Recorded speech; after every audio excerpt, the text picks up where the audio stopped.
Hi students.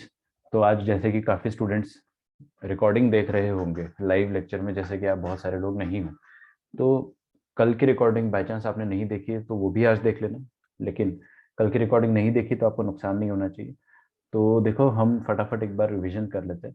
Base vector मतलब क्या होता है कि ऐसे दो वेक्टर जिनकी मदद से कोई भी तीसरा वेक्टर बनाया जा सकता है, जैसे कि, और वो वेक्टर्स ऑब्वियसली जो बेस वेक्टर है वो नॉट नॉन पैरेलल होने चाहिए, क्योंकि अगर वो पैरेलल है तो उनकी मदद से आप कोई ऐसा वेक्टर तीसरा वेक्टर बना पाओगे जो इसी लाइन में होगा, इसी की लाइन में होगा, इसी के कोलिनियर होगा, है ना।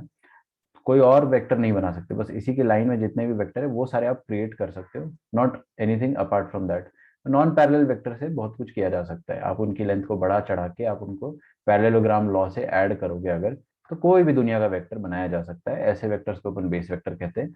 मतलब किसी एक वेक्टर को म्यू टाइम्स बढ़ा के किसी दूसरे वेक्टर को लैम्डा टाइम बढ़ा के या घटा के, ठीक है, जोड़ा जा सकता है और जोड़कर एक तीसरा वेक्टर पाया जा सकता है।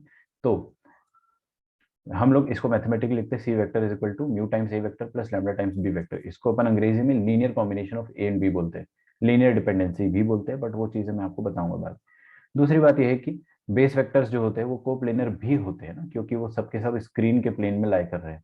तभी तो आप एक को जोड़ के दूसरे को जोड़ के तीसरा बना रहे हो। तो तीनों की तीनों कोप्लेनर होते हैं, और तीन कोप्लेनर वेक्टर के लिए भी फिर ये प्रॉपर्टी आ जाती है। फिर हमने थोड़ा सा आगे पढ़ा था कि अगर अपने पास तीन वेक्टर्स कोप्लेनर है तो ऑफकोर्स आप ये तो लिख ही सकते हो, C is equal to lambda A plus mu B. लेकिन आप एक्चुअल में इसकी मदद से एक रिजल्ट फाइनल ये बता सकते हो कि तीन वेक्टर्स अगर पैरेलल है, सॉरी, तीन वेक्टर्स अगर कोप्लेनर कोप्लेनर तो उनसे बनने वाला डिटर्मिनेंट जीरो होगा। ये चीज आप याद रखें, ये आपके बोर्ड एग्जाम में भी आएगा, 100% आएगा, और आईआईटी के पेपर में 110% ये आता ही आता है। मतलब हर साल का ये कहना है, मैं बोलता हूँ क्वेश्चन आता है और बच्चे करते भी है। ऐसा भी नहीं, मैं किसी को बोल भी नहीं रहा हूँ कि बच्चे नहीं करते, बच्चे कर भी देते, है ना। तो ये फ्री के 4 नंबर होते हैं आपके। एक्चुअल में जब हम थोड़े से बड़े हो जाएंगे तो आपको पढ़ाया जाएगा स्केलर ट्रिपल प्रोडक्ट एसटीपी, है ना। ये वही होता है, अभी आपको समझ में नहीं आएगा, बाद में देखेंगे। हाँ विवेक बोलो। कोप्लेनर वेक्टर्स मतलब क्या होता है? कोप्लेनर वेक्टर मतलब हो गया कि ऐसे वेक्टर जो एक ही प्लेन पर लाई कर रहे हैं। जैसे कि अ, मान लो कि मैंने एक वेक्टर ऐसा बनाया, ये वेक्टर और ये वेक्टर, ये दोनों मेरी स्क्रीन पर लाई कर रहे हैं। लेकिन मान लो ये वेक्टर को मैं थोड़ा सा इसको वर्टिकल कर देता हूँ, या तो फिर कौन से वेक्टर कोप्लेनर नहीं होते ये समझो आप। कौन से वेक्टर कोप्लेनर नहीं होते हैं, है ना। अब वो मैं कैसे बता पाऊंगा, चलिए बताता तो हूँ। दो दो वेक्टर तो हमेशा प्लेनर ही होंगे ना? दो वेक्टर हमेशा प्लेन में होंगे मानता हूँ मैं, लेकिन हम तीन वेक्टर की बात कर रहे हैं, है ना। दो वेक्टर तो हमेशा प्लेन में होंगे, vector number one, vector number two, क्योंकि आप उनको कैसे भी करके उनका टेल टू टेल जोड़ दोगे तो एक प्लेन तो बन ही जाएगा।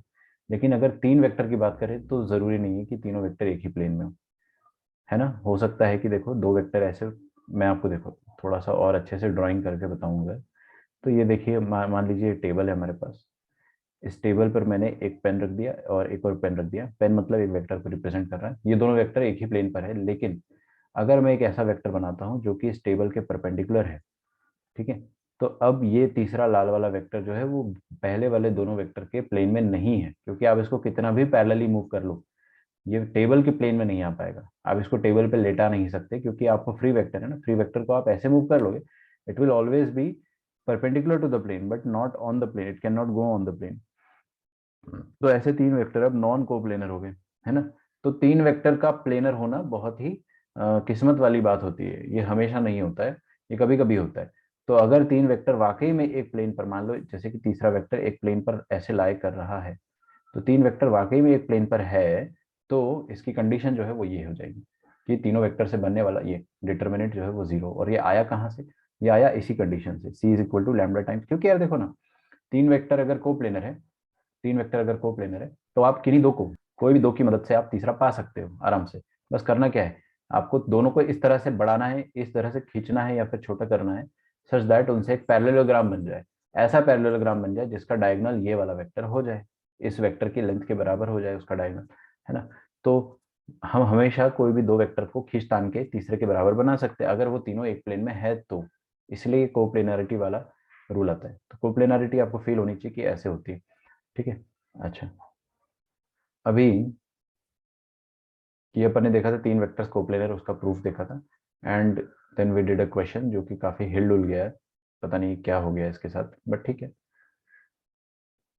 फिर हमने देखा था सिमिलरली कि अगर तीन वेक्टर इस तरह से दिए हुए हो,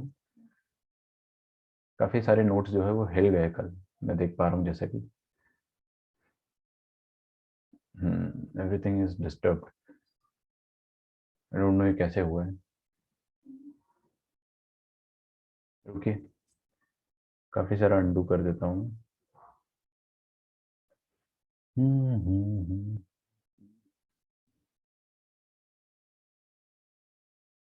ठीक है,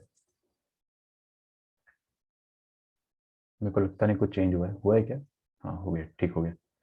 चलिए, तो तीन वेक्टर अगर इस तरह से दिए हुए हैं कि जैसे कि हमेशा यहाँ पे आई कैप होता है, जे कैप होता है, के कैप होता है, अब उसकी जगह पर अगर A vector, B vector, C vector times some scalar आ जाए और वो तीनों कोप्लेनर हैं, given that A B C are not coplanar, ठीक है। तो ये अपन ने कल ही देखा था, आज भी बता दे रहा हूँ, सेम सेम रिजल्ट होता है, यहाँ से भी डिटर्मिनेंट जीरो बनता है। कौन सा डिटर्मिनेंट? ये जो हाईलाइटेड वाले स्केलर है या कॉन्स्टेंट है, उनका डिटर्मिनेंट जीरो बनता है। फिर हमने देखा था कोलिनियरिटी ऑफ 3 पॉइंट्स। देखो कंफ्यूज मत होना, सब सारे टॉपिक एक जैसे आपको साउंड करेंगे। एज अ स्टूडेंट मेरे को जो सबसे ज्यादा तकलीफ जाती थी वही जाती थी कि सब कुछ एक जैसा लगता था। समझो इस चीज को, ये कोलिनियरिटी ऑफ पॉइंट्स है, तीन बिंदु है अपने पास। ऊपर क्या थे? तीन वेक्टर्स थे ऐसे, है ना, तीन वेक्टर्स है, और नीचे क्या है? तीन बिंदु है अपने पास, तीन पॉइंट्स है। अब तीनों पॉइंट्स कोलिनियर कब होंगे उसकी कंडीशन अपने को बताई गई थी। मैंने कल आपको क्या समझाया था कि अगर तीन points with position vector A, position vector B, position vector सी, ये समझ में आता है ना अपने को, पोजीशन वेक्टर मतलब उनके कोऑर्डिनेट। तो तीन पॉइंट है अपने पास, और अगर तीनों कोलिनियर है तो उन तीनों के लिए भगवान ने एक स्केलर जरूर, तीन स्केलर बनाए होंगे। तीन पॉइंट के लिए तीन स्केलर बनाए होंगे such that scalar number 1 into vector a, scalar number 2 that is y into vector b, scalar number 3 that is z into vector c, ये हमेशा जीरो हो, और वो स्केलर्स का आपस में सम भी जीरो हो, स्केलर्स का आपस में सम भी जीरो हो जाए, ऐसा होगा हमेशा। इसका प्रूफ हम लोगों ने देखा था, अभी मैं बताऊंगा नहीं, ठीक है। अच्छा, फिर मैंने आपको बोला था कि आपका इंटीग्रेशन का क्विज होगा 15 क्वेश्चन का, तो आप लोगों ने क्विज भी दिया था, और क्विज में देखते हैं आप लोगों का, बहुत सारे लोगों का ठीक गया था, कुछ लोगों का ठीक नहीं भी गया था, तो कोई बात नहीं, फिर से क्विज होगा आगे, अभी आज नहीं होगा, कल होगा सेम टाइम पे। आज मैं रखने वाला था लेकिन मैंने नहीं रखा, ठीक है। तो proving converse of the theorem, कौन सा थ्योरम है? अच्छा, ये जो थ्योरम है ना, इसको अपन कहते हैं थ्योरम इन प्लेन, मतलब कई बार इसका मार्केट में नाम चलता है थ्योरम इन प्लेन, ठीक है। आप चाहे तो ऐसा लिख भी सकते हो, थ्योरम इन प्लेन, ठीक है। ज्यादातर आपको टेस्ट ऑफ कोलिनियरिटी करके ही एड्रेस किया जाता है, ये थ्योरम इन प्लेन होता है, ठीक है। मतलब क्या हो गया कि तीन पॉइंट अगर कोलिनियर है, ए बी सी, तीन पॉइंट कैसे? वेक्टर ए vector B vector C, pointer दिख रहा है, वेक्टर ए वेक्टर बी वेक्टर सी, अगर ये तीनों कोलिनियर है तो जरूर इनके लिए तीन स्केलर बनाए गए such that X times vector A plus Y times vector B plus Z times vector C भी जीरो हो जाए, और वो तीनों स्केलर का सम भी जीरो, ठीक है। अब इसका उल्टा, इसका उल्टा क्या है कि अगर x टाइम्स कुछ भी, some x times vector A plus some x y times vector B plus z, some z times some x times vector A plus some y times vector B plus z times कुछ भी z है वो times vector C अगर zero हो रहा है, and the sum of those three scalars x y z is also zero, अगर ऐसा है तो ये तो उल्टा हो गया ना उसका। पहले अपन क्या देखते थे? तीन पॉइंट अगर कोलिनियर है, तीन पॉइंट क्या? ए वेक्टर बी वेक्टर और सी वेक्टर, अगर तीन पॉइंट कोलिनियर है तो एक्स ए plus Y B plus Z C zero होता है, और x plus Y plus Z भी जीरो होता है। अब उल्टा, अगर एक्स ए plus Y B plus Z C zero होता है और x plus Y plus Z भी जीरो है, तो इसका मतलब then the points are collinear, ठीक है, then the points are collinear, इसको आप लिख लो। तो ये उस थ्योरम का कन्वर्स हो गया एक तरीके से, ठीक है? आप चाहो तो इसका कन्वर्स आराम से प्रूफ भी कर सकते हो।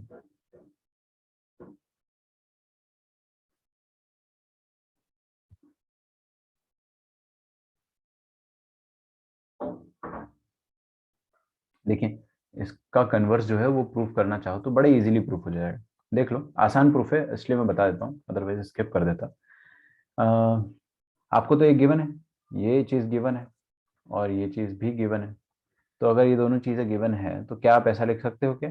देखिए ध्यान से, एक्स टाइम्स ए वेक्टर प्लस, सॉरी, ये एक्स स्केलर है, ध्यान से है ना, क्योंकि इसमें कंफ्यूजन बड़ा होता है, इस चैप्टर में छोटा छोटा वाला कंफ्यूजन ज्यादा होता है। X times vector A plus Y times vector B is equal to minus of Z times vector C, ऐसा लिखा जा सकता है, सही है क्या? ओके ओके ठीक है। ऑल्सो क्योंकि x plus Y plus Z zero के बराबर है, तो x plus Y will be equal to minus Z. तो ये माइनस जेड जो है इसको मैं डिनोमिनेटर में ले आता हूँ, x times a vector plus Y times b vector upon minus Z is equal to c vector. तो x times vector a plus Y times vector b, और ये माइनस जेड की जगह क्या लिखा जा सकता है, x प्लस वाई। तो यहाँ पे मैं x प्लस वाई लिख देता हूँ, this is equal to c vector. ठीक है ओके। अच्छा ये वाली चीज आपको क्या फीलिंग दे रही है सेक्शन फॉर्मूले की? ये आपको क्या फीलिंग दे रही है सेक्शन फॉर्मूला? चेक करो, ये देखकर आपको it gives us an idea of section formula. कैसा सेक्शन फॉर्मूला है कि हमारे पास एक पॉइंट है जिसका कोऑर्डिनेट है ए वेक्टर, एक पॉइंट है जिसका कोऑर्डिनेट है बी वेक्टर, और उस पॉइंट को कोई तीसरा पॉइंट सी डिवाइड कर रहा है। एक तीसरा पॉइंट है सी जिसका कोऑर्डिनेट होगा सी वेक्टर, वो उसको एक्स टू वाई के रेशियो में डिवाइड कर रहा है, ऐसा हमको फील आ रही है। सोचो ना, अगर ऐसा सिचुएशन होता तो सेक्शन फॉर्मूला क्या बनता, एक्स इंटू दूर वाला कोऑर्डिनेट, एक्स इंटू दूर वाला coordinate B plus Y into दूर वाला coordinate A upon x plus Y. ये किसके बराबर आता है, जो भी बीच वाला पॉइंट है उसका कोऑर्डिनेट सी वेक्टर। सही है क्या? तो ये हमको वही फीलिंग दे रहा है। तो एक्चुअल में हमको ये क्या फीलिंग दे रहा है, it gives us an idea, it gives us an idea that C point जो है वो ए और बी की लाइन ज्वाइनिंग को एक्स टू वाई के रेशियो में डिवाइड कर रहा है। मैं फिर से रिपीट कर रहा हूँ, पॉइंट सी जो है वो ए और बी की लाइन, ए और बी को ज्वाइन करने वाली लाइन को डिवाइड कर रहा है एक्स टू वाई के रेशियो में। ठीक है सर सेकंड स्टेप में भी हम लोग बोल सकते थे ना कि ये बेस वेक्टर वाला कुछ बन रहा है। कह सकते थे, कह सकते थे बेस वेक्टर है, तो आप ज्यादा से ज्यादा उसमें ये कह पाते हैं ना विवेक की सी वेक्टर जो है वो वेक्टर ए और वेक्टर बी से कोप्लेनर है, क्योंकि that is C vector is lambda times, lambda क्या हो जाता है X upon minus Z, lambda times ए वेक्टर और म्यू टाइम्स बी वेक्टर। इतना कह पाते तो आप उससे क्या कंक्लूड करते कि ए बी सी। अच्छा पहली बात तो देखो यार क्या है विवेक, वो बेस वेक्टर वाला कंसेप्ट तब लगता है जब आपके पास वेक्टर हो, ऐसे लंबे से वेक्टर हो, लेकिन अभी पॉइंट है। ये ए वेक्टर क्या है, it is a point, B vector क्या है, इट इज अ पॉइंट। तो इसको आप पॉइंट की तरह ही ट्रीट करो, आप वो बेस वेक्टर वाला या फिर कोप्लेनारिटी वाला ना सोचे। ठीक है ना, क्योंकि वो क्या होता था, वो कोप्लेनारिटी होता था। ऐसा हमारे पास ए वेक्टर और बी वेक्टर ना वेक्टर्स होते थे, right now we have points. ठीक है, वैसे सोचो मत। हाँ तो ये हो गया, it gives us an idea of section formula. तो सेक्शन फॉर्मूला का आइडिया मिलता है, उससे क्या कंक्लूड होता है, उससे कंक्लूड क्या होता है, उससे ये कंक्लूड होता है, लिखो, gives us an idea that C divides, that आप चाहो तो ऐसा लिखो, दैट पॉइंट सी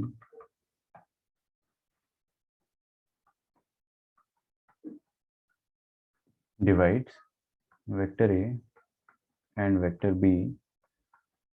ऐसा लिखो, point C divides point A जिसका कोऑर्डिनेट है ए वेक्टर एंड बी जिसका कोऑर्डिनेट है B vector in the ratio X to Y.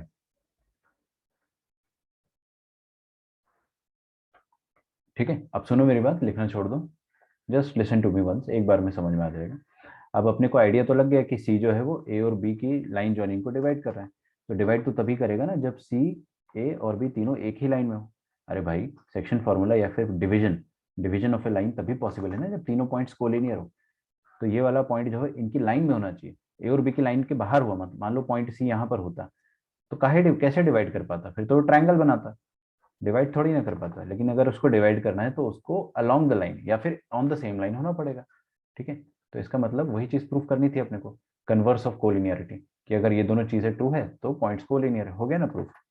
तो अगर ये दोनों चीजें ट्रू थी, देयरफॉर पॉइंट सी मस्ट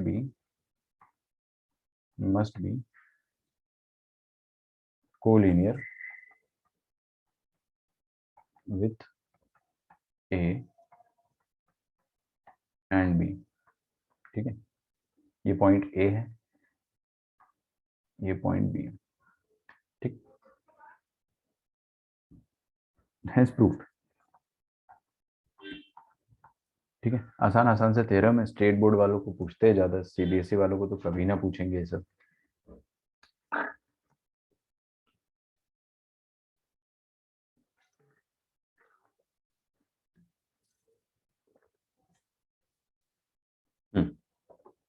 आगे बढ़ा जाए, नेक्स्ट क्वेश्चन देखो।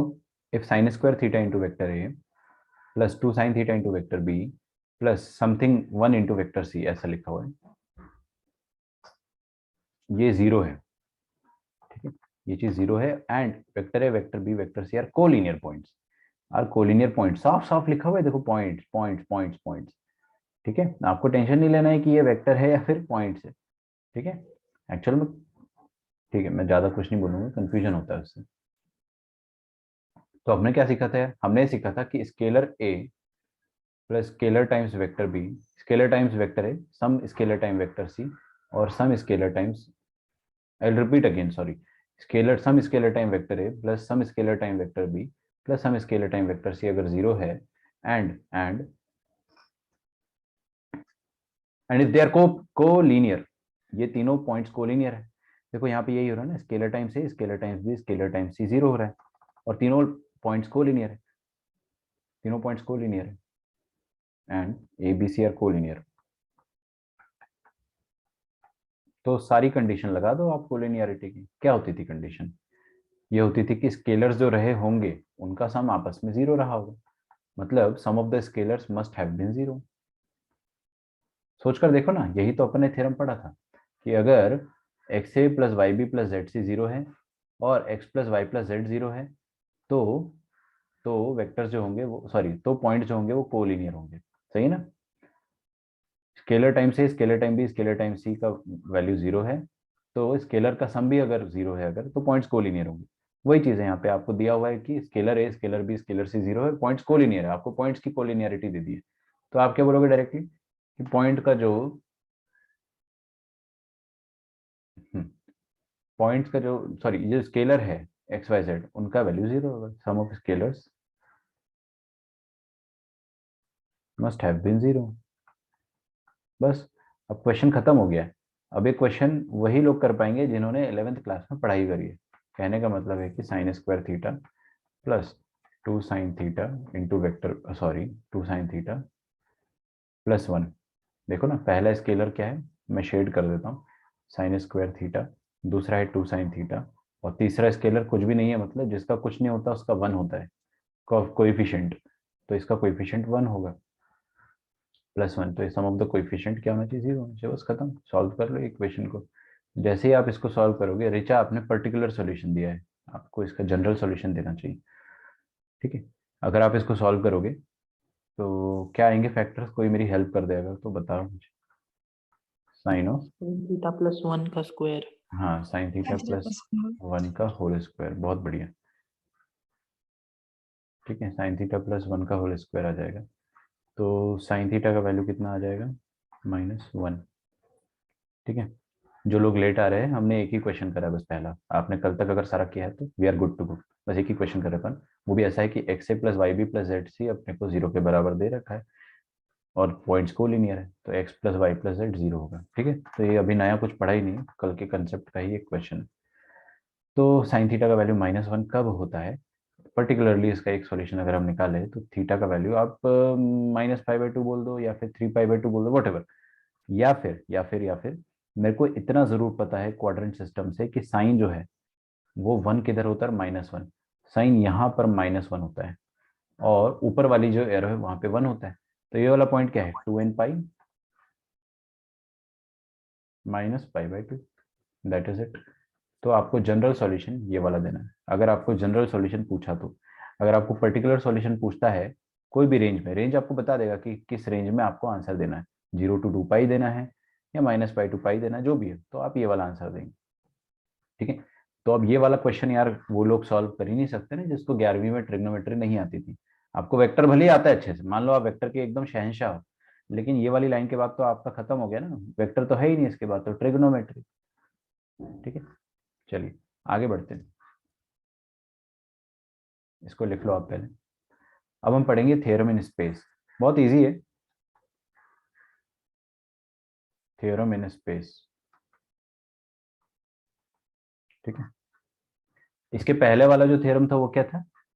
That was theorem in 2D। मैंने आपको लिखवाया था ना, देखो बता देता हूँ कहाँ गया। थ्योरम इन प्लेन, एक प्लेन में ये थ्योरम करवाया गया था। या test of collinearity of 3 points, 3 point का कोलिनियर होना, याद रखोगे पक्का, भूल तो नहीं जाओगे ना। 3 पॉइंट्स का collinear, point number 1, point number 2, point number 3, तीनों पॉइंट का कोलिनियर होना, ये हमको सिखाया गया था। लेकिन अब हम देख रहे हैं theorem in space. Theorem in space मतलब क्या हो जाएगा कि आपके पास पूरा रूम है। अब पहले तो क्या था कि सिर्फ एक प्लेन था, अब क्या है, you have a 3 dimensional space, ठीक है। तो देखते हैं अपन क्या पढ़ाने जा रहा हूं मैं आपको, वो मैं आपको बताता हूं। कि अगर हमारे पास 4 बिंदु है, बिंदु number 1, 2, 3 and 4, we have 4 points and points are named as A, B, C, D in such a manner that their coordinates are vector A। Coordinate मतलब पोजीशन वेक्टर, मैं कोऑर्डिनेट बोलना ज्यादा कंफर्टेबल फील करता हूँ, ज्यादा फीलिंग आती है ना उससे। कोऑर्डिनेट मतलब अच्छा हाँ एड्रेस, पॉइंट बी का बी वेक्टर है, पॉइंट सी का सी वेक्टर है और पॉइंट डी का डी वेक्टर है, ठीक है।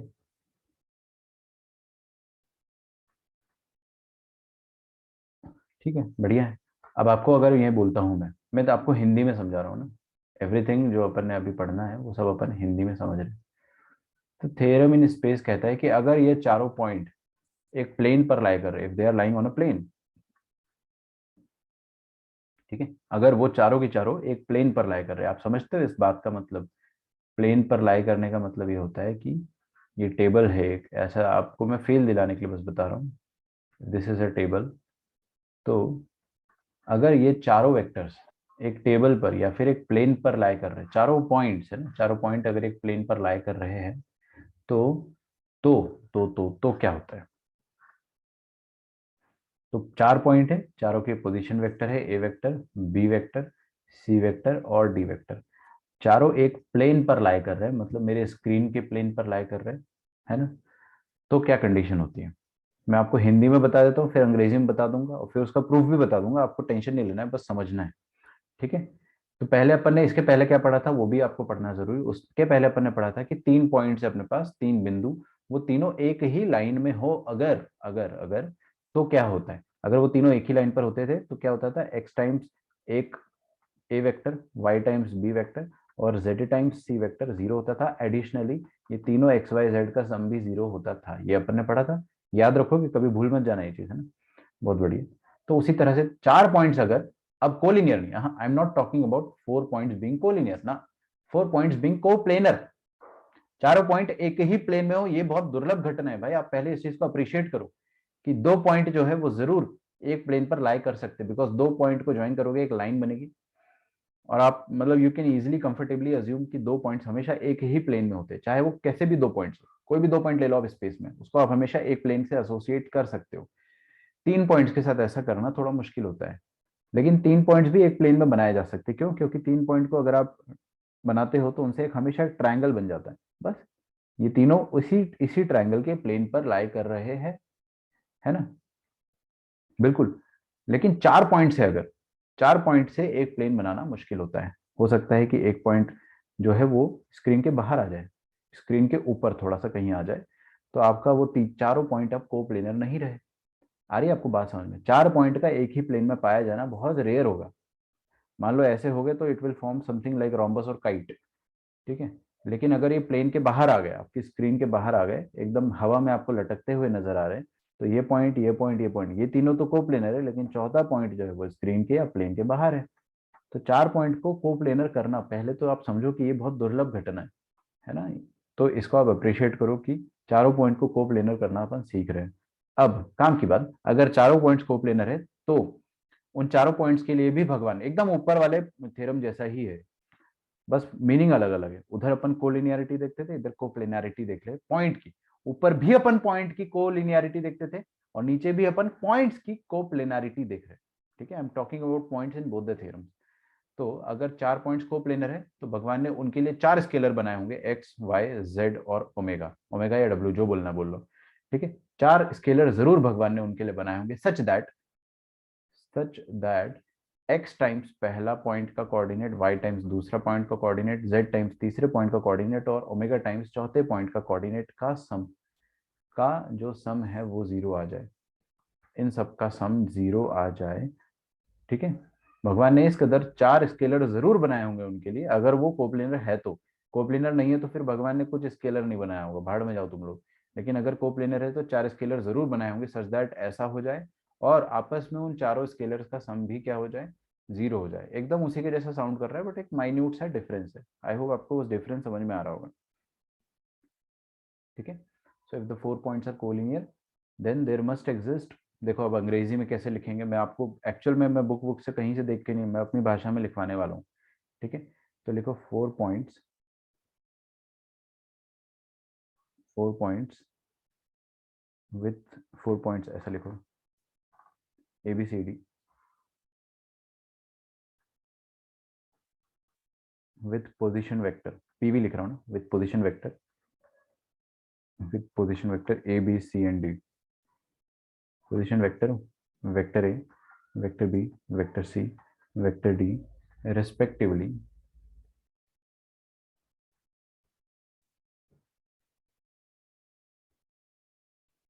Are coplanar, are coplanar. ये चारों कोप्लेनर तभी होंगे if and only if, if and only if there exist, there exist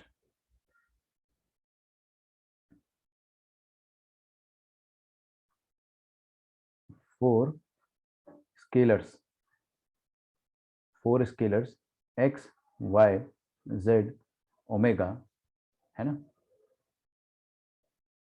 not all zero simultaneous, चारों की चारों जीरो नहीं होना चाहिए, क्योंकि कोई बच्चा ऐसा विद्वान तो होता ही क्लास में, वो बोले कि सर चारों स्केलर जीरो ले लो, जीरो जीरो जीरो जीरो, तो zero into anything is zero, आ गया जीरो, नीचे भी जीरो आ गया, zero plus zero plus zero plus ना, चारों की चारों एक साथ जीरो नहीं होना चाहिए। हाँ, उनमें से कोई एक दो जीरो हो सकता है, तीन भी हो सकता है, but not all four simultaneously. तो लिखो नॉट ऑल जीरो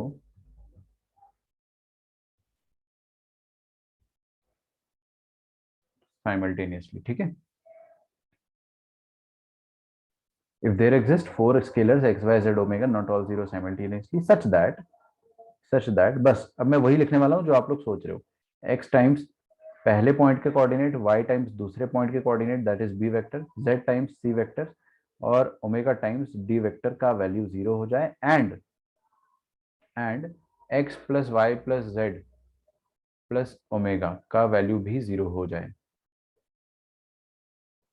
ठीक है, ऐसा हो जाए बस।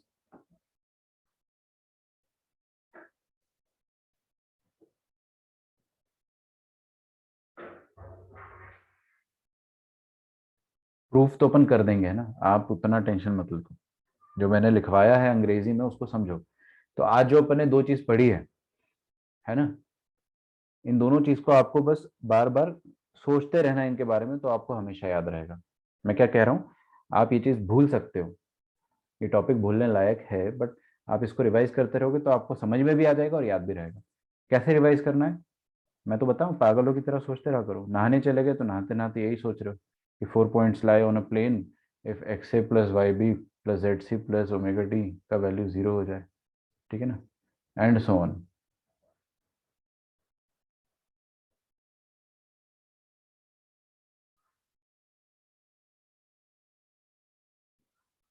सर लेकिन आपने नॉट ऑल जीरो साइमल्टेनियसली क्यों नहीं बोला? अगर सारे जीरो पे हुआ तो फिर वो ओरिजिन पे होगा ना, और ओरिजिन पे भी तो एक प्लेन लाई करती है। चारों जीरो हो गए तो ये स्केलर का वैल्यू जीरो हो जाएगा, पॉइंट थोड़ी ना ओरिजिन हो जाएंगे।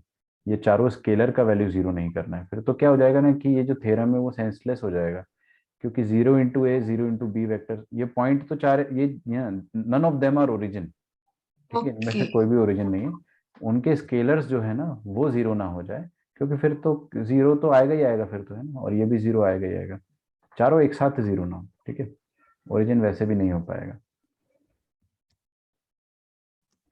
हाँ, ये भी सही कह रहे हो। अब इसका प्रूफ अगर आपको चाहिए, अगर आपको इसका प्रूफ चाहिए तो मैं आपको बड़े आसान सी भाषा में प्रूफ दे दूंगा।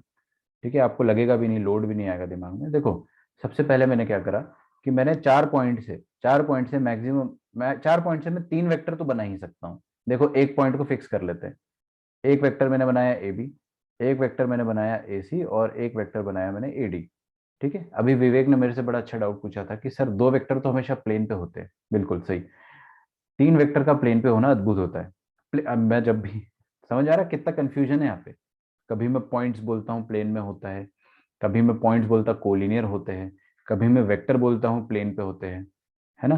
तो ये छोटी छोटी बातें इसमें कंफ्यूज करती है। हालांकि ठीक है, right now I can create three vectors. ये लंबे लंबे वेक्टर मैंने बनाए, और ये तीनों वेक्टर ऑब्वियसली इस टेबल पर ही लाई कर रहे हैं।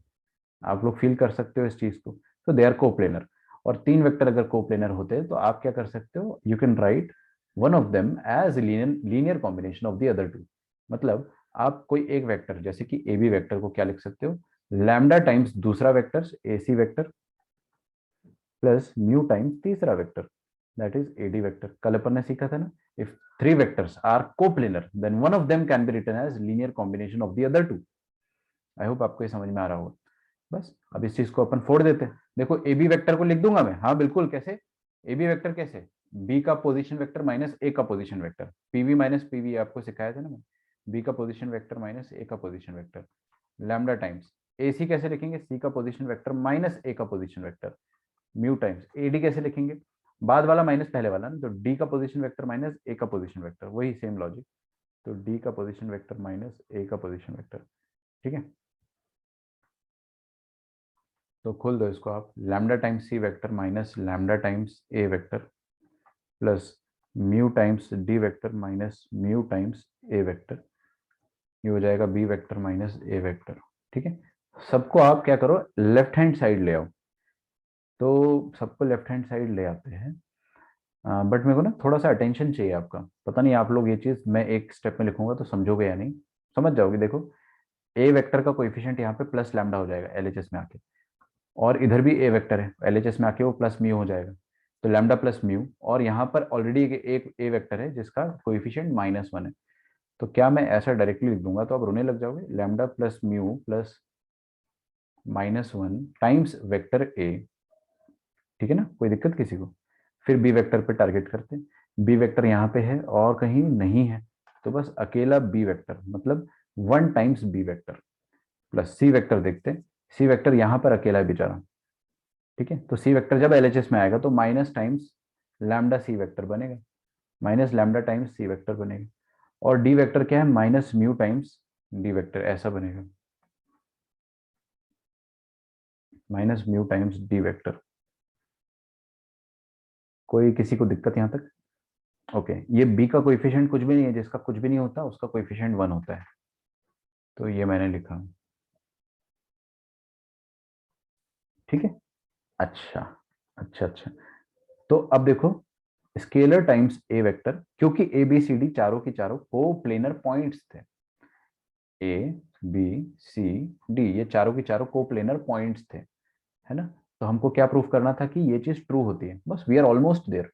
देखो स्केलर टाइम्स ए, scalar times B, scalar times c, और स्केलर टाइम्स डी जो आ रहा है वो वाकई में 0 के बराबर आ रहा है। यही तो प्रूफ करना था अपने को, है ना। ठीक है, स्टेट बोर्ड वाले बच्चे थोड़ा सा ध्यान से देखें, आपके एग्जाम्स में पूछा जाता है इसीलिए।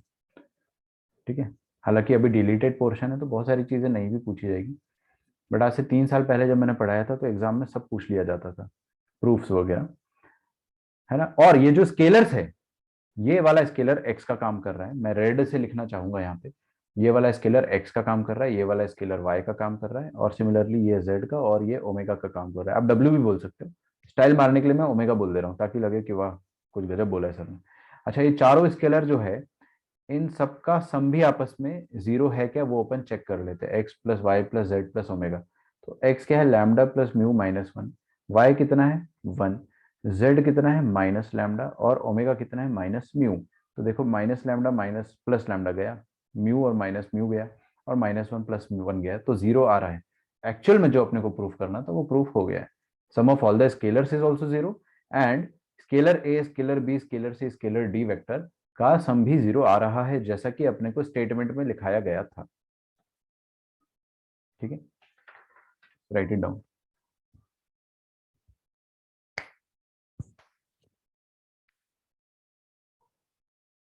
इसका कन्वर्स भी ट्रू होगा। सर लेकिन आपने यहाँ पे ऐड क्यों किया एसी और ईडी को? ECED में समझा नहीं मतलब।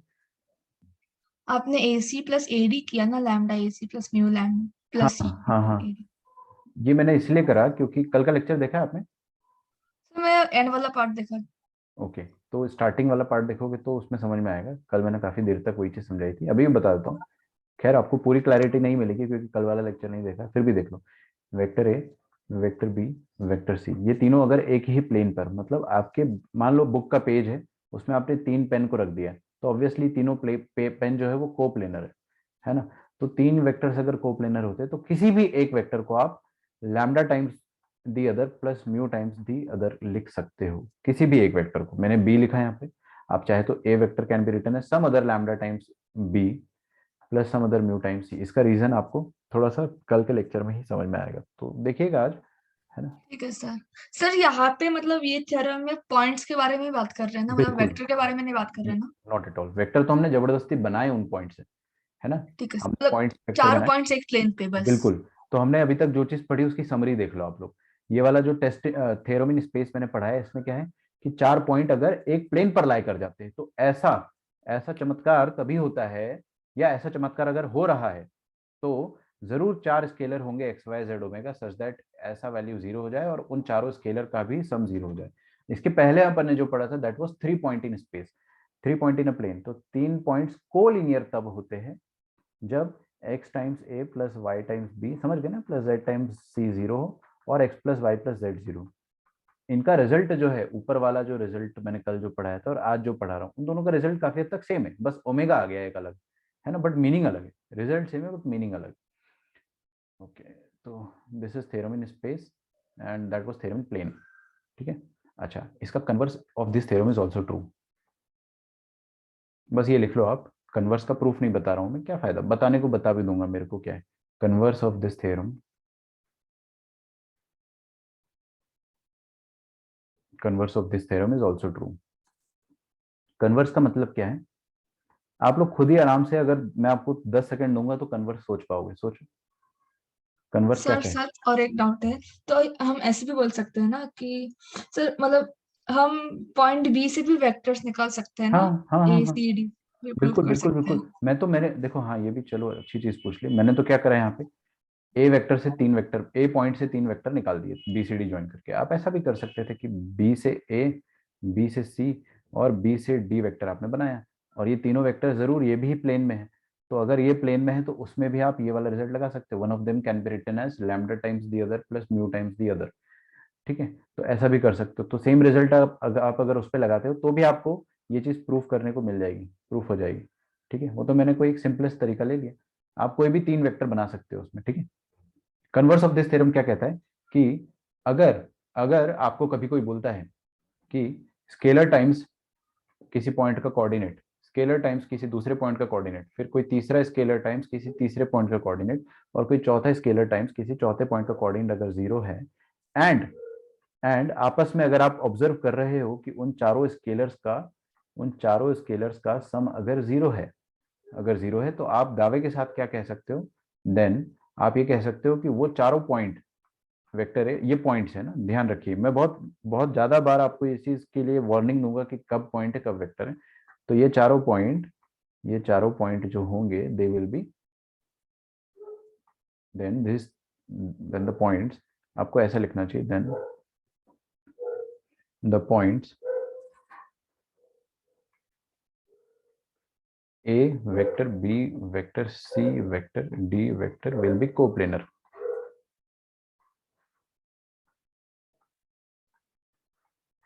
ठीक है,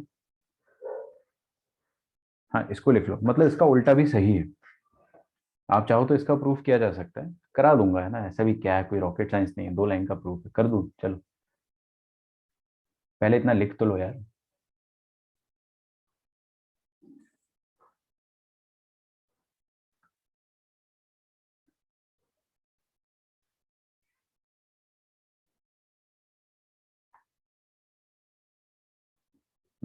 प्रूफ देखिए इसका क्या है। प्रूफ में अपने को गिवन है, गिवन ये है कि एक्स ए प्लस वाई बी, एक्स ए plus Y B plus Z c minus omega d 0 है, प्लस सी जेड सी प्लस ओमेगा डी ये 0 है। तो हम लोग इसको क्या कर सकते हैं, जेड सी प्लस ओमेगा डी को मैं आरएचएस में फेंक देता हूँ। तो एलएचएस में हो जाएगा X A plus Y B is equal to minus of Z C plus omega D. ठीक है, अच्छा, बहुत बढ़िया। अच्छा, अब क्या कर रहा हूं मैं, दोनों तरफ both side I will divide by X plus Y, ताकि मेरे को सेक्शन फॉर्मूला वाली वाइब आ जाए। वाइब समझते हो ना, सेक्शन फॉर्मूला वाली फीलिंग आ जाए। क्योंकि देखो ये क्या लिखा है, एक्स ए प्लस वाई बी, काश नीचे एक्स प्लस वाई होता तो मजा आ जाता। तो मैंने क्या करा, दोनों तरफ एक्स प्लस वाई डिवाइड कर डाला। ठीक है, divide by X plus Y. अच्छा, ऑल्सो आप अगर देख पा रहे होंगे कि एक्स प्लस वाई, देखो इधर, यहाँ देख रहे हो पक्का, कसम से, एक्स प्लस वाई को अपन minus of Z plus omega लिख सकते हैं क्या? X plus y can be written as minus of Z plus omega, लिख सकते हैं ना? तो ये वाला जो एक्स प्लस वाई है, इसकी जगह मैं क्या डालने वाला हूँ अगली स्टेप में, वो मैं अभी आपको बताता हूँ। तो minus of Z C plus omega D और एक्स ए प्लस वाई बी। एलएचएस को आप छेड़ो मत, ठीक है, आरएचएस को थोड़ा सा छेड़ देते हैं। तो आरएचएस में मैंने क्या करा कि minus of X plus Y की जगह मैंने क्या डाल दिया, minus of Z plus omega. ठीक है, और यहां पर मैंने क्या रखा, एक्स प्लस वाई। ये माइनस और माइनस कट जाएगा। अब फीलिंग क्या आ रही है अपने को, फीलिंग पे अपन बात करते हैं। ठीक है, मैं चाहता हूँ, अच्छा ये तो मैंने रीजन एडवांस में लिख दिया है। हाँ, मैं चाहता हूँ कि आप लोग बस 2 सेकंड देख लो स्क्रीन पे, फिर लिखते रहना। देखो, ये देखकर मेरे को क्या फीलिंग आ रही है, सेक्शन फॉर्मूला। किसका सेक्शन फॉर्मूला? ए और B, point A with coordinate A vector, point B with coordinate B vector, इनको, इनकी लाइन को ज्वाइन कर, इनको लाइन को अपने ज्वाइन करा। इस लाइन को एक्स इज टू वाई के रेशियो में डिवाइड करने वाला एक पॉइंट रहा होगा। ठीक है, एक पॉइंट रहा होगा जो कि इस लाइन को एक्स इज टू वाई में डिवाइड कर रहा होगा। उस पॉइंट के, उस पॉइंट पी के, पॉइंट को पी मान लेते हैं, उस पॉइंट पी का कोऑर्डिनेट लिखा है। ये क्या लिखा है, एक्स ए plus Y B upon x plus y, मतलब it is coordinate of a point which divides line A B in the ratio x is to y. समझ में आ रहा है आपको? डायरेक्ट आप इसको बाय ऑब्जर्वेशन देख रहे हैं। ठीक है, x A plus Y B upon x plus Y gives you the feeling of a point P which divides A B in the ratio X to Y, sorry. ठीक है, अच्छा आरएचएस में देखते हैं। आरएचएस में क्या है, जेड सी और omega D upon Z plus omega. ये आपको क्या फीलिंग दे रहा है, ये आपको फीलिंग दे रहा है कि it gives us the feeling of a point, I will draw it again, okay, रुको यार। तो ये हमको क्या फीलिंग दे रहा है कि एक पॉइंट रहा होगा सी, सी और डी, उनको ज्वाइन करने पे, पॉइंट सी और पॉइंट डी को ज्वाइन करने पे एक लाइन मिली होगी सी डी। उस लाइन को, उस लाइन को डिवाइड कर रहा होगा कोई एक पॉइंट, आई डोंट नो वो पॉइंट क्या है, पी डैश मान लेता हूँ। वो पॉइंट पी डैश जो है उस लाइन को जेड एस टू ओमेगा के रेशियो में डिवाइड कर रहा होगा। सोच कर देख लो। तो कैसे लिखोगे पॉइंट पी का coordinate, Z into D vector plus omega into C vector, section फॉर्मूले से। तो ये क्या है, coordinate of some point P dash जो कि सी डी को डिवाइड कर रहा होगा। और ये क्या है, coordinate of some point P जो कि ए बी को डिवाइड कर रहा होगा। आ रही मेरी बात समझ में, पक्का? अच्छा, तो ये एक पॉइंट है पी डैश और ये पॉइंट है पी। ये पी डैश क्या कर रहा है, सी डी को डिवाइड कर रहा है जेड इज टू डब्ल्यू के रेशियो में, और ये पॉइंट पी क्या कर रहा है, ए बी को डिवाइड कर रहा है एक्स इज टू वाई के रेशियो में। अच्छा, मजे की बात क्या है, दोनों पॉइंट इक्वल लिखे हुए हैं, मतलब both the points must be same. तो मतलब पी और P dash must be same. ठीक है, तो यहाँ से आप क्या बोल सकते हो, ये अपनी लैंग्वेज में लिख लेना, this represents a point P dividing AB in the ratio x is to y, and this represent some other point P dash dividing CD in the ratio z is to w. ठीक है, अच्छा, and both these points are same because लिखा हुआ है ना equal है, both these points are same, so both P and P dash, दो point same कब होते हैं, both the points are same, मतलब क्या रहा होगा कि यही पॉइंट P जो रहा होगा, देख लो एक बार आगे, यही पॉइंट P जो रहा होगा वो AB को तो डिवाइड कर रहा है, वो CD को भी डिवाइड कर रहा होगा, ये CD जो है इसको भी डिवाइड कर रहा होगा। तो ये रहा C और ये रहा D। ठीक है, तो यही पॉइंट P जो है वो AB को भी डिवाइड कर रहा है और CB CD को भी डिवाइड कर रहा होगा, तो कुछ ऐसा फिगर बन रहा होगा। मतलब यार एक ही पॉइंट दो लाइन को कैसे डिवाइड कर सकता है? एक ही पॉइंट P और P डैश दोनों एक ही पॉइंट है ना। अब एक ही पॉइंट AB को भी डिवाइड करे XY के रेशियो में और CD को भी डिवाइड करे ZW के रेशियो में, वो तो तभी पॉसिबल हो सकता है जब पॉइंट P AB, ये वाली लाइन और ये वाली लाइन का पॉइंट ऑफ इंटरसेक्शन दोनों में कॉमन हो, पॉइंट P दोनों में कॉमन हो, तभी हो सकता है ना, आर सेम। ठीक है, तो मैंने जो बोला उस बात को आप चाहे तो आराम से देख कर अभी के अभी लिख लो अपनी लैंग्वेज में, या फिर क्लास के बाद अपनी लैंग्वेज में लिख लें जब आप नोट्स रिवाइज करते हो। ठीक है, क्या बोला मैंने? पॉइंट P डिवाइड्स, समझ गए ना? हाँ, एक ही पॉइंट दोनों लाइन को डिवाइड तभी करेगा जब वो दोनों का पॉइंट ऑफ इंटरसेक्शन हो। अच्छा, अब ये वाली लाइन और ये वाली लाइन मान लो दो पॉइंट ऑफ इंटरसेक्शन, दो लाइंस जो इंटरसेक्ट करती है, देयरफॉर AB एंड CD, ये दोनों लाइंस इंटरसेक्टिंग लाइन हो गई, आर इंटरसेक्टिंग लाइंस। ठीक है, और दो इंटरसेक्टिंग लाइंस हमेशा एक प्लेन में पाई जाती है, दो इंटरसेक्टिंग लाइन हमेशा हमेशा हमेशा कोप्लेनर होती है। AB and CD are intersecting lines. ठीक है, तो it implies that AB and CD are intersecting lines, and it implies that अगर दो लाइन इंटरसेक्टिंग होती है, ठीक है, तो वो प्लेन में होती है, तो intersecting lines always lie in a plane.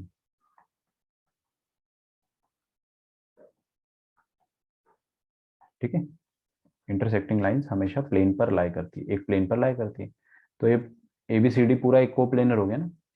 ठीक है, देखिए इधर, आई होप देख रहे हो, ये ABCD जो है वो कोप्लेनर हो गया, और अगर ABCD कोप्लेनर हो गया इसका मतलब क्या हो गया? पॉइंट ABCD जो है, ABCD, ये चारों पॉइंट्स भी कोप्लेनर हो गए। ठीक है, therefore points A B C and D are coplanar, hence proved। ये मैंने इसीलिए बता दिया क्योंकि मेरे को इसमें थोड़ा सा डाउट था, मेरे को इसमें डाउट इसलिए था कि आपके एग्जाम में आ सकता है। हाँ, इंटरसेक्टिंग कैसे हुए रिचा, मैं वही चीज समझा रहा हूँ, सुनो मेरी बात। ये क्या रिप्रेजेंट कर रहा है? एक पॉइंट। आप समझो इस चीज को, ये पूरा चीज क्या है? एक पॉइंट है, ये भी क्या है? एक पॉइंट है। क्यों? क्योंकि सेक्शन फॉर्मूला वाली फीलिंग आ रही। ये कैसा पॉइंट है? ये एक ऐसा पॉइंट है जो कि ए और बी को ज्वाइन करने वाली लाइन को x:y के रेशियो में डिवाइड कर रहा है। तो ए और बी को ज्वाइन करने वाली लाइन को x:y के रेशियो में डिवाइड कर रहा है, वो है पॉइंट पी। ठीक है, और ये एक ऐसा पॉइंट है जो कि सी और डी को ज्वाइन करने वाली लाइन को z:w के रेशियो में डिवाइड कर रहा है। तो ये रहा पॉइंट पी डैश जो z:w के रेशियो में सी डी को डिवाइड कर रहा है। फिर दोनों पॉइंट यहाँ पे इक्वेटेड है ना, तो मतलब both the points are equal. ये पॉइंट पी का कोऑर्डिनेट है, ये पॉइंट पी डैश का कोऑर्डिनेट, और दोनों कोऑर्डिनेट सेम है, मतलब both represents the same point. तो ऐसा कैसे हो सकता है कि पॉइंट पी जाके पहले ए बी को डिवाइड कर दे, पहले पॉइंट पी जाके ए बी को डिवाइड कर दे और फिर सी डी को भी डिवाइड कर दे? ऐसा तभी हो सकता है, तभी हो सकता है जब लाइन ए बी और सी डी का पॉइंट ऑफ इंटरसेक्शन हो point P, point A B और सॉरी लाइन ए बी और सी डी का पॉइंट ऑफ इंटरसेक्शन हो पॉइंट पी, तभी वो दोनों को एक साथ डिवाइड कर सकता है ना, वरना अलग अलग उसको पार्ट टाइम करना पड़ेगा, सुबह इसको डिवाइड करेगा, शाम को इसको डिवाइड करेगा। एक साथ तो तभी कर सकता है ना जब दोनों लाइंस ही इंटरसेक्टिंग हो और पॉइंट पी उस पर रखा हुआ हो पॉइंट ऑफ इंटरसेक्शन की तरफ। ठीक है, नाइस, ये तुम्हारा NAICE जो है ना, आई कैन हियर इट। चलो, अरे समझ, बहुत कंसेप्चुअल था ये, मैं चाहता तो आराम से इस प्रूफ को उड़ा देता, कोई मतलब नहीं, लेकिन इससे आप कुछ ना कुछ सीखोगे, मेरे को पता है, इसलिए मैंने बताया। ठीक है, तो इसको लिख लो आप आराम से। अब ये चीज एक और बहुत इंपॉर्टेंट बात है इसमें कि लास्ट टू लास्ट ईयर एक लड़की थी, स्टेट बोर्ड उसका, मतलब बहुत अच्छी स्टूडेंट थी वो, तो उसका स्टेट बोर्ड था, तो उसने मेरे से सेम क्वेश्चन जो है पूछा था मैथ्स के पेपर के 2 दिन पहले कि सर इसका प्रूफ कैसे समझेंगे। और मैंने क्लास में तब भी समझाया था, बट क्या होता है ना कि भूल जाते हैं। आप भी ये चीज, ये हो सकता है आप भूल जाओगे, तो मेरे को ये सब चीजें याद रहती है कि बोर्ड एग्जाम में आता है, स्टेट बोर्ड्स में नॉर्मली ये चीजें पूछी जाती है, तो this is important for state board people. अब देखो, ये एक और चीज है, मैं बता देता हूँ आपको, सेवास थ्योरम। सेवास थ्योरम लिखिए।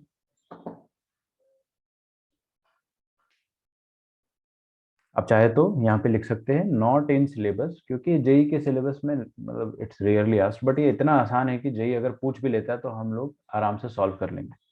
ठीक है, तो एक्चुअल में सेवास थ्योरम जो है वो अपन देखते हैं क्या है, चलिए समझते हैं। तो सेवास थ्योरम जो है वो ऐसा कहता है हमसे कि if we have a triangle, बहुत ही आसान भाषा में मैं आपको समझाऊंगा ये चीजें। If we have a triangle and the vertices of triangle are A, B, and C, and the coordinates of vertices are A vector, B vector, and C vector,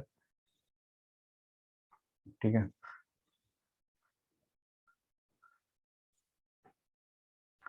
अब यार मेरे को है ना अंग्रेजी में टर्म याद नहीं रहता है, रुको याद करना। सेवियंस, सेवांस, इसको पता नहीं कैसे अपन, हाँ बोलो, इसको पता नहीं अपन कैसे प्रोनाउंस करेंगे। सेवांस मतलब क्या होता है वो मैं आपको बताता हूँ। देखो ये वर्टेक्स ए से अपन सामने वाली साइड पर कितने लाइंस ड्रॉ कर सकते हैं। वर्टेक्स ए से सामने वाली साइड पर मैं एक लाइन ड्रॉप कर सकता हूँ, दूसरी लाइन ड्रॉप कर सकता हूँ। जरूरी नहीं कि वो लाइन मीडियन हो, जरूरी नहीं कि वो line perpendicular bisector sorry altitude हो, कुछ भी जरूरी नहीं। मैं तो कोई भी दो लाइंस ऐसे ड्रॉ, मैं तो इनफाइनाइट लाइंस ड्रॉ कर सकता हूँ, एक दो तीन, कितनी भी बना सकता हूँ। ठीक है, तो ये चार सारी की सारी लाइंस जो होती हैं इनको अपन सेवांस कहते हैं, है ना। अच्छा, तो उनमें से अच्छा वन ऑफ द मोस्ट खूबसूरत cevian is a median, median is also a cevian, ठीक है ना। अच्छा, perpendicular is also one of the cevians, ठीक है। अच्छा, तो ऐसे करके अपन बहुत सारे सेवांस बना सकते हैं। अच्छा, तो मैंने क्या करा, पॉइंट ए से एक सेवान बनाया, ध्यान से सुनना, अब चालू हो रहा है खत्म हो जाएगा सुनते ही। पॉइंट ए से एक सेवान बनाया, ठीक है, वो कुछ भी हो सकता है, जरूरी नहीं हो मीडियन हो, उसको मैंने डी पॉइंट पे हिट करा दी। पॉइंट बी से भी मैंने अगली वाली साइड पे कुछ भी रैंडमली एक सेवान बनाया, उसको ई बोल दिया। और पॉइंट सी से भी मैं कितने से ये एक सेवान बना सकता हूँ, ये एक बना सकता हूँ, ये एक बना सकता हूं, लेकिन लेकिन लेकिन लेकिन मैं एक ऐसा सेवान बनाना चाहता हूं जो कि इस पॉइंट से गुजरे, मतलब जो बचे हुए दो सेवांस थे उनके पॉइंट ऑफ इंटरसेक्शन से गुजरे। ऐसा सेवान नहीं बनाना है मेरे को जो कि उन मतलब समझ रहे हो ना, कहीं और से गुजर जाए। मेरे को ऐसा सेवान बनाना है जो कि कॉन्करेंट हो बचे हुए दो सेवांस। तो क्या कंडीशन है, सॉरी यार, हाँ, what is the mathematical condition that all the three cevians are concurrent, ठीक है। तो कंडीशन कंडीशन दैट, ये इसको एफ बोल देते हैं, all the cevians are concurrent. आप सोच रहे होंगे कि सर ये तो सेवियांस हुआ, मेरे को तो स्पेलिंग भी नहीं पता इसकी क्या है, ठीक है। सर मजाक नहीं कर रहा हूँ, हो सकता है सेवांस हो सकता है सेवियांस हो, काम मैं आपको थ्योरम बहुत अच्छे से समझा दूंगा, आप उस चीज पे फोकस करो। Condition that all the cevians are concurrent, ठीक है, तीनों सेवन कॉन्करेंट हो जाए, इसकी कंडीशन क्या होगी। बहुत दुर्लभ चीज है ये भी, आप चीज नोटिस कर रहे हो आप बेटा। सेवन मतलब क्या हो गया कि तीनों डी ई एफ पे हिट करने वाले तीन लाइंस है, अब वो तीनों लाइंस जरूरी थोड़ी ना भाई, उनकी थोड़ी ना रिस्पॉन्सिबिलिटी कि तीनों एक ही पॉइंट से गुजरे, समझ रहे हो सकता था कि ये सी एफ यहाँ से गुजर जाती तो कद्दू का कॉन्करेंसी होता ही नहीं कॉन्करेंसी। लेकिन अगर कॉन्करेंसी करना है तो क्या कंडीशन होगी वो हम समझ रहे हैं। तो ये कंडीशन होती कॉन्करेंसी करना है तो, देखेंगे आप, है ना, देखो B D upon D C, condition बता रहा हूँ, B D upon D C का प्रोडक्ट इधर देखो आप, सामने देखो, लिखना मत, लिखोगे तो समझ में नहीं आएगा। दिस अपॉन दिस करा, अच्छा इसके एडजेसेंट में क्या है, सीई, ये वाला जो सेगमेंट है इस पे आ जाओ, तो सीई अपॉन ई ए करा, ठीक है, और ए एफ, समझ रहे हो, इसके एडजेसेंट में A F upon B F या एफ बी, ये करा। ये वाला जो प्रोडक्ट है वो वन आ रहा है, अगर अगर ये वाला प्रोडक्ट वन आ रहा है तो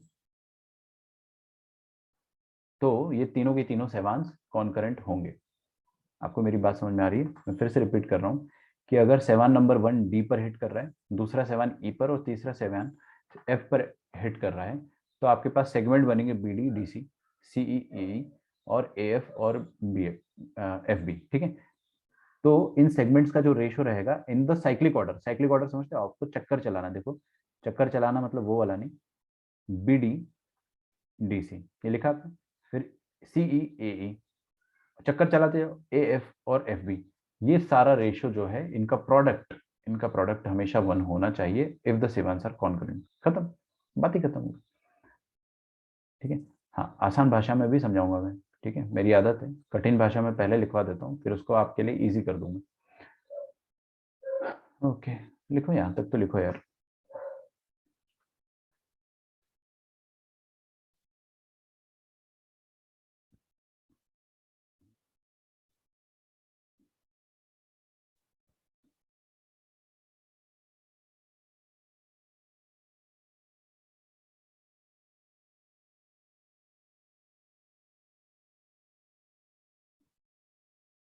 इसका मतलब देखो ये हो गया कि आपको स्क्रीन पे देखना है, मान लो ये वाला रेशियो, ओहो बैटरी लो, इसको जरा चार्जिंग पे लगाना पड़ेगा।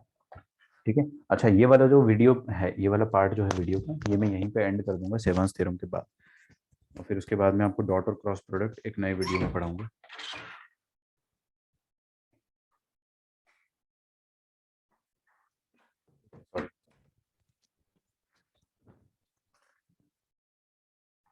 तो देखो ये वाला जो रेशियो है B D upon D C, इस रेशियो को अगर आप एक्सेस टू वाई मानते हो, ठीक है, तो अगला रेशियो जो है ये सीई अपॉन एई, ये वाई से चालू होगा। जैसे ये पिछला रेशियो वाई पे खत्म हुआ है, तो अगला रेशियो ना वाई से चालू होगा, सेवंस थ्योरम अगर ट्रू होना है तो this will be Y is to something, I don't know what, Z. तो ये वाला रेशियो जो होगा इसी is to AE, this will be Y is to Z, और क्योंकि ये जेड पर खत्म हुआ है तो अगला रेशियो जो है वो जेड से चालू होगा और जेड इज टू एक्स होगा, मतलब जो जहां से अपन चालू हुए वहीं पे अपने को अल्टीमेटली एंड होना है। आसान भाषा में कि सेवंस थ्योरम को ट्रू होना है, इसका मतलब ये हो जाएगा कि एक्स इज टू वाई, जो रेशियो है वो ऐसा होना चाहिए, x y y z z x. आ रही बात समझ में? क्योंकि इन सब का देखो प्रोडक्ट 1 हो जाएगा, X Y, X upon Y, दूसरा रेशियो क्या है वाई अपॉन जेड, और तीसरा रेशियो क्या है जेड अपॉन एक्स। ये वाला प्रोडक्ट जो है वो 1 हो जाएगा, खत्म। ठीक है, सब कुछ कट पिट रहा है ना, लिख डालो यहाँ तक, बस खत्म हो गया। मैं इसका प्रूफ भी नहीं बता रहा हूँ क्योंकि यार देखो इसका क्वेश्चन आ जाए बड़ी बात है, प्रूफ तो कहीं से कहीं तक नहीं आएगा। तो क्वेश्चन अपन कर लेंगे, प्रूफ की जरूरत नहीं है। किसी को अगर प्रूफ करना है तो आप कर लेना, ऊपर जैसे करा था मैंने वैसे ही कुछ प्रूफ होता है इसका, बताने को मैं बता सकता हूँ बट टाइम वेस्ट होगा, दिमाग भी खराब होगा, कोई फायदा नहीं।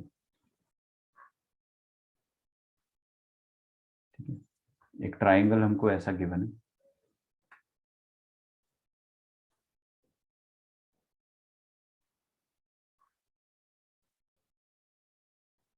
ए बी सी, ठीक है, मान लो हमारे पास ऐसे तीन तीन सेवांश है। अब ये जरूरी नहीं कि तीनों मीडियन हो, या तीनों एंगल बाइसेक्टर हो, या तीनों परपेंडिकुलर हो, they are one of the cevian, but कुछ भी हो सकता है यार, ये मेरे को थोड़ी पता है इसमें क्या है। और आपको क्वेश्चन में गिवन है, क्वेश्चन में क्या गिवन है? अच्छा ऐसे क्वेश्चंस जो है ना वो जेई में ज्यादा नहीं आते, ओलंपियाड केवीपीवाई में ज्यादातर आते हैं ऐसे क्वेश्चंस, ठीक है ना, इसलिए मैं इसको कभी भी सिलेबस से हटाता नहीं हूँ, पढ़ा ही देता हूँ, 10-15 मिनट लगता है लेकिन इंपॉर्टेंट है। हाँ जी देख लो, क्वेश्चन में गिवन है कि F is to F B, ये है lambda is to 1, sorry sorry sorry, given that, मैं यहाँ पे लिख रहा हूँ, मैंने क्वेश्चन जो है गलत पढ़ लिया था तब, अभी ऐसा है, गिवन दैट, ठीक है, B D upon D C, ये 3/2, comma CE upon E A, ये है 1/3, then find A F upon F B. बिल्कुल चिंता मत करो, आप इसको लिख लो। मैं आपको बताता हूँ, पहली बात तो आपको क्वेश्चन में नहीं बोलेगा कि ये सी एफ जो है इट इज सेवान, ए डी जो है वो एक सेवान है, और बी एफ एक सेवान है। आपको खुद से जज करना पड़ेगा कि हाँ भाई सेवान यही होता है, एक वर्टेक्स से आने वाली अगली साइड पर जो भी लाइन है दैट इज अ सेवान, ठीक है। अब देखो क्या दिखा है यहाँ पे, सामने देखिए प्लीज। हाँ, ये B D upon D C, ये क्या दिखा है 3:2। तो B D upon D C 3:2 है, लिख डालू यहाँ पे मैं 3:2, पक्का। ये लो लिख दिया 3:2। फिर देखो क्या लिखा, CE upon E A, that is 1/3। तो सीई 1 और ये ई ए 3 दिख रहा है आपको। Then find A F upon F B. कभी भी आपको रेशियो निकालना है तो रेशियो को हमेशा अज्यूम कर लिया करो λ/1।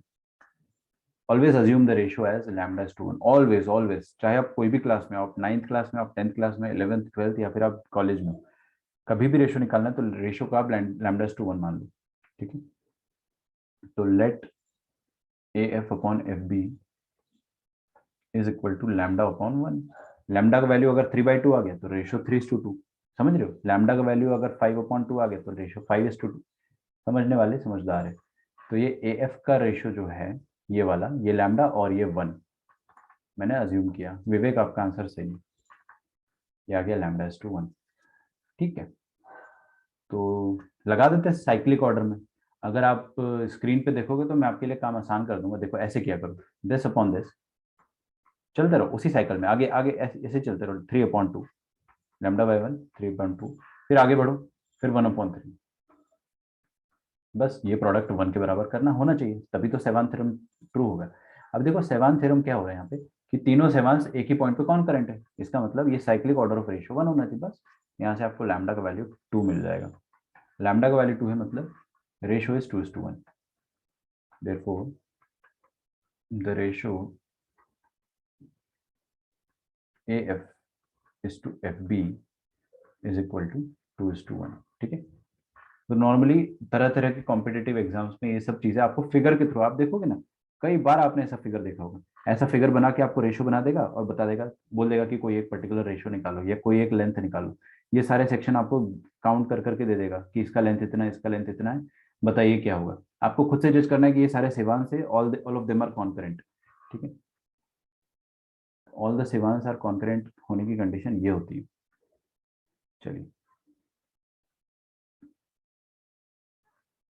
अब ये सारे टॉपिक्स को कंक्लूड करने के लिए, इसके बाद फिर अपन स्केलर डॉट प्रोडक्ट स्टार्ट करेंगे और फिर क्रॉस प्रोडक्ट भी अपन कोशिश करेंगे आज स्टार्ट करने की।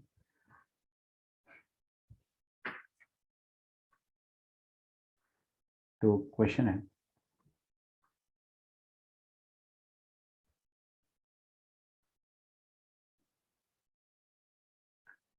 प्रूव दैट, सिंपल क्वेश्चन है, this is not related to Sevan's theorem, this is not related to anything that we have studied so far, okay।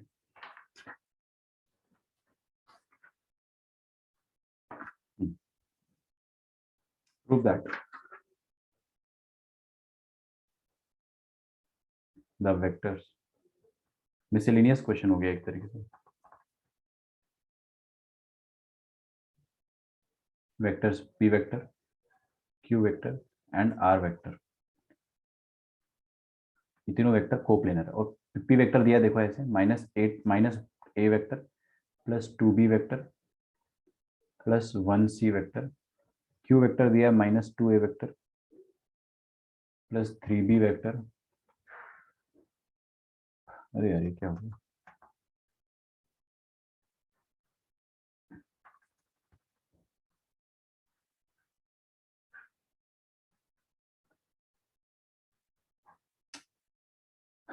क्या वायरस है सच में, समझ नहीं आता कई बार।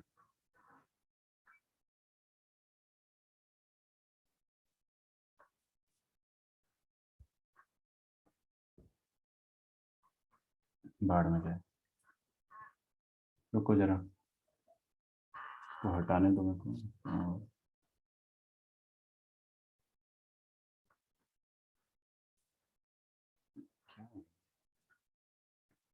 prove that the vectors this 3b vector plus c vector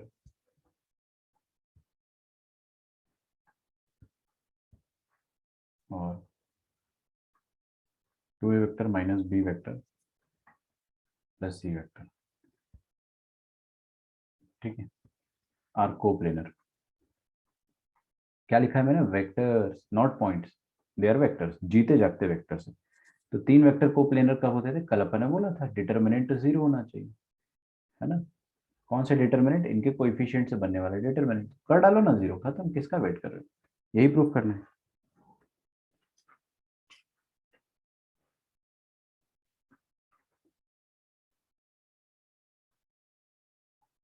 तो कैसे करेंगे प्रूफ?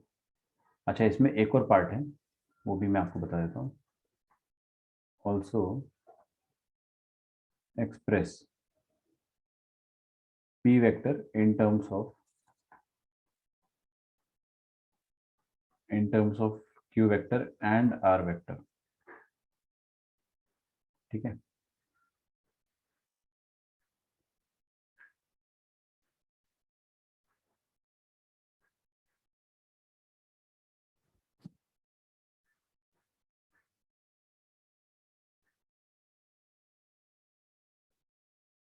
देखिए, चलिए, तो सबसे पहले तो तीनों को कोप्लेनर प्रूव करना है, तो तीनों से कोएफिशिएंट देखो, -1, 2 और 1। पहला वाला कोएफिशिएंट ये हो गया, दूसरा वाला ये हो गया।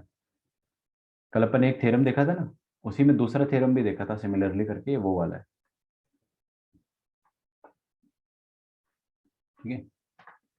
1, ये वाला डिटर्मिनेंट जो है वो 0 हो जाए, बस। ये डिटर्मिनेंट को आप 0 करके देखें, आप इसको खोलोगे तो इसका वैल्यू वाकई में 0 आएगा। जैसे ही 0 आ गया आप बोल देना हैंस प्रूव्ड, ठीक है। तो अगर आप चाहो तो मैं खोल भी सकता हूँ, प्लस माइनस प्लस, -1 इंटू 3 -1, 3 + 1 आएगा, फिर -2 इंटू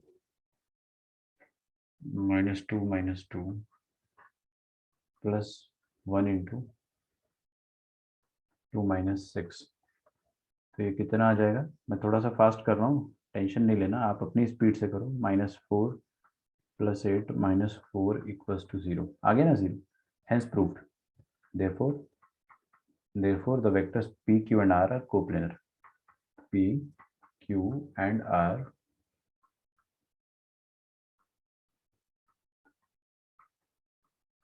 are coplanar, ठीक है।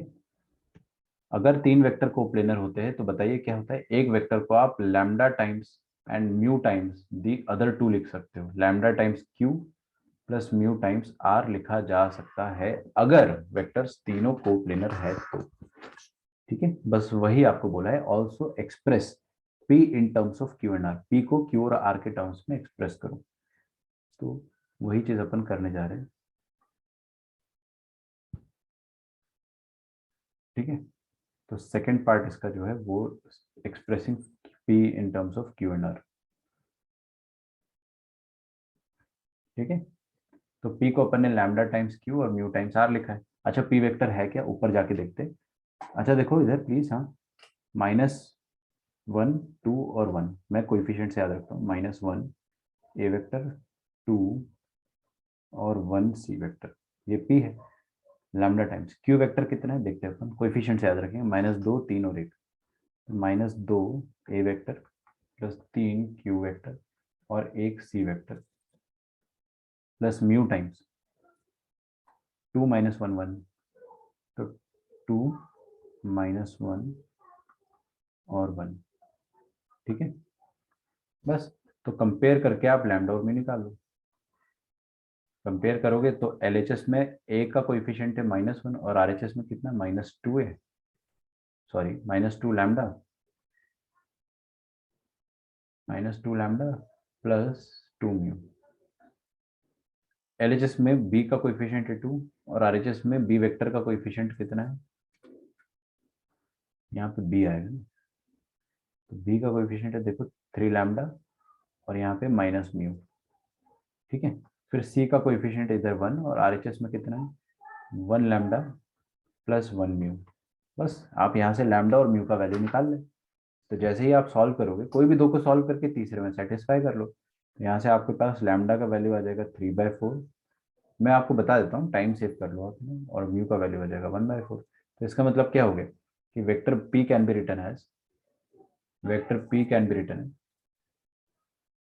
3/4 टाइम्स q और 1/4 टाइम्स r। ऐसे लिखा जा सकता है, lambda times q vector plus mu times r vector, ऐसे लिखा जा सकता है।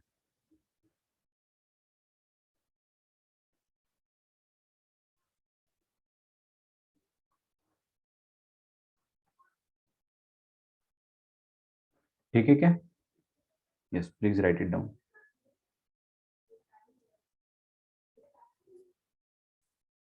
अच्छा, स्केलर प्रोडक्ट या डॉट प्रोडक्ट हम लोग चालू करने वाले हैं, तब तक आप यहाँ तक लिख लीजिए। एंड जो रिकॉर्डिंग देख रहा है, आई होप आप लोगों ने डिस्क्रिप्शन से नोट्स डाउनलोड कर लिए होंगे। आप चाहे तो प्रिंट आउट निकाल लो, चाहे तो लिख लो। आई प्रेफर कि लिख लो, क्योंकि ज़्यादा टाइम नहीं लगता लिखने में। ठीक है, चलिए। तो अब आगे वाला पार्ट अपन चालू करेंगे 2-3 मिनट से। तब तक आप आराम से जो जो पढ़ा है उसको एक बार रिवाइज भी कर लो।